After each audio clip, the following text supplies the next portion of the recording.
আপনারা ঘরে বসে থেকে হাতে চুরি দিয়ে বসে থাকতে পারেন না? পরনে শাড়ি পরে বসে থাকতে পারেন না? কেন বলতেছি, আপনার আমার চোখের সামনে কিভাবে একটা ভাইকে ইট দিয়ে হত্যা করলো। সে তো আপনার আমার মতো গরিব ছিল। আজ যদি একটা বাসের হেল্পার আপনার কাছে 20 টাকার ভাড়া 30 টাকা চাইতো, তাকে একটা চড় মেরে একটা থাপ্পড় মেরে বুঝিয়ে দিতেন আপনার পাওয়ার। কিন্তু এখন কি হইল?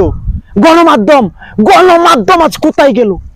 হ্যাঁ, আপনারা বলেন, চোখে আঙ্গুল দিয়ে বলতে পারেন না। এখন বাস্তব দেখেন, আপনারা বাস্তব দেখেন কি হচ্ছে আমাদের বাংলাদেশটায়। এটা কি হইতেছে? আমার নিজের গাটা জ্বলে পুড়ে ছারখার হয়ে যাইতেছে। কেন? আমাদের চোখের সামনে কিভাবে একটা ভাইকে হত্যা করলো। যেটা বলতেছিলাম, একটা বাসের হেল্পার যদি আপনার কাছে 20 টাকার ভাড়া 30 টাকা চাইতো, তারে চড় মারতেন, তারে থাপ্পড় মারতেন। দইরে কিভাবে থাপ্পড় মারতেন? আপনার শরীরের রাগ তখন কোথায় যায়? যখন আপনার চোখের সামনে একটা ভাইকে হত্যা করলো। সেই ভাইটা কি করছিল? চাঁদা চাইছে, চাঁদা। কিভাবে চাঁদা চাইলো তারা?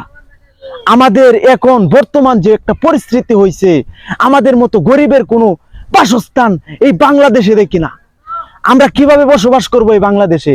যদি 10 টাকার কাজ করে 20 টাকা উপার্জন করে যদি 30 টাকায় চাঁদা দিতে হয়, এই বাংলাদেশটাই থেকে থাকার চেয়ে না থাকা অনেক ভালো।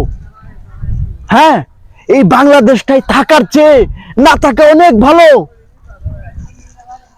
হাই রে মানুষ, চাঁদার জন্য একটা ভাইকে কিভাবে তোরা হত্যা করলি? চাঁদার জন্য, সামান্য কিছু টাকার জন্য তোরা চলতে পারস না, তোরা খেটে খাইতে পারস না। তোদের শরীরে কি ওই রকম শক্তি নেই?